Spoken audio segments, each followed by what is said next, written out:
بسم اللہ الرحمن الرحیم۔ السلام علیکم۔ سیدنا عمر رضی اللہ عنہ کا فضیلت و منقبت میں حضرت ابو بکر صدیق رضی اللہ عنہ کے بعد دوسرا نمبر ہے۔ ابو بکر صدیق رضی اللہ عنہ کے بعد وہ متعلق طور پر سب صحابہ رضوان سے افضل ہیں۔ ہر مسلمان کا یہی عقیدہ ہونا چاہیے۔ اہل السنہ والجماعت کا یہی موقف ہے۔ سیدنا عمر رضی اللہ عنہ کے بارے میں بہت سی احادیث وارد ہوئی ہیں جو ان کے فضل و کمال پر دلالت کرتی ہیں۔ چند ایک مندرجہ ذیل ہیں۔ ایمان، علم اور دین۔ سیدنا عمر بن خطاب رضی اللہ عنہ کے ایمانی مرتبے کے بارے میں عبداللہ بن حشام فرماتے ہیں، ہم ایک دفعہ نبی صلی اللہ علیہ وسلم کے ساتھ تھے۔ نبی صلی اللہ علیہ وسلم نے سیدنا عمر بن خطاب رضی اللہ عنہ کا ہاتھ تھام رکھا تھا۔ سیدنا عمر رضی اللہ عنہ نے عرض کیا، اللہ کے رسول صلی اللہ علیہ وسلم، آپ مجھے اپنی جان کے علاوہ ہر چیز سے زیادہ عزیز ہیں۔ نبی صلی اللہ علیہ وسلم نے فرمایا، ایسے تو بات نہیں بنے گی۔ اس ذات کی قسم جس کے ہاتھ میں میری جان ہے، جب تک کہ تم مجھے اپنی جان سے بھی زیادہ عزیز نہ سمجھو۔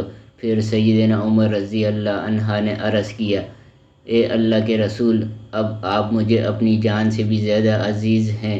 نبی صلی اللہ علیہ وسلم نے فرمایا، اے عمر، اب بات بنی ہے۔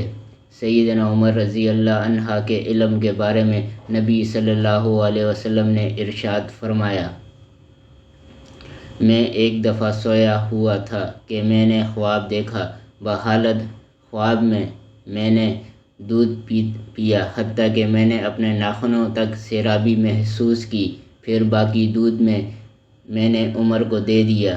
صحابہ رضوان نے عرض کیا، آپ نے اس خواب کی کیا تعبیر فرمائی؟ نبی صلی اللہ علیہ وسلم نے فرمایا، اس کی تعبیر علم کے ساتھ ہے۔ دودھ کو علم سے تشبیہ دینے میں بہت سی وجوہ کار فرما ہیں۔ علم اور دودھ دونوں صلاحیت کے اعتبار سے ایک جیسے ہیں۔ دودھ جسم کی اور علم روح کی غذا ہے۔ بہرحال اس حدیث میں سیدنا عمر رضی اللہ عنہ کی انتہائی منقبت اور فضیلت پائی جاتی ہے۔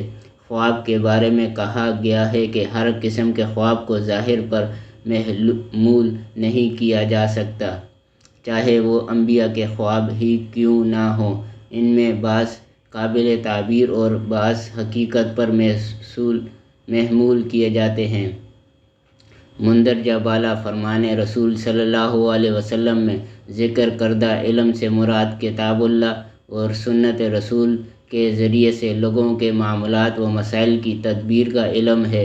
اس خواب کی تعبیر سیدنا عمر رضی اللہ عنہ کے حق میں اس لیے ارشاد فرمائی گئی کہ ان کا زمانہ خلافت ابو بکر صدیق رضی اللہ عنہ سے کہیں زیادہ طویل تھا۔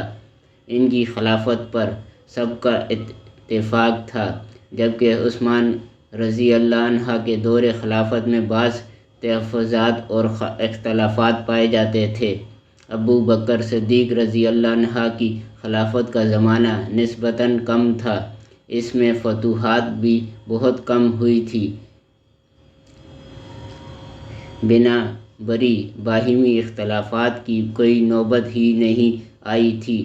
سیدنا عمر رضی اللہ عنہ کا زمانہ خلافت طویل تھا، اس کے باوجود اس میں یگانگت پائی جاتی تھی۔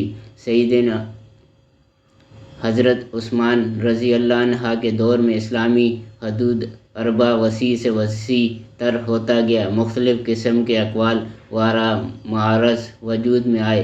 جس طرح سیدنا عمر رضی اللہ عنہ کا دور رعایا کی یگانگت میں منفرد تھا، عثمان رضی اللہ عنہ کا دور اس طرح نہ رہا۔ یہی سبب تھا کہ فتنے ظاہر ہوئے اور عثمان ذوالنورین کو شہید کر دیا گیا۔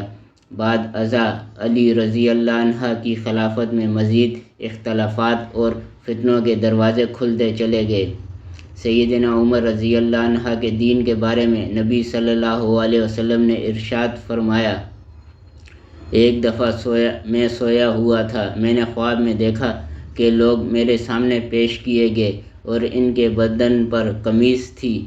بعض لوگوں کی قمیضیں صرف سینے تک تھی اور بعض کی اس سے بڑی تھی۔ جب سیدنا عمر گزرے تو ان کی قمیض زمین پر گھسیٹ رہی تھی۔ صحابہ رضوان نے عرض کیا، آپ نے اس خواب کی کیا تعبیر فرمائی؟ نبی صلی اللہ علیہ وسلم نے فرمایا، اس کی تعبیر دین کے ساتھ ہے، والسلام جاری ہے۔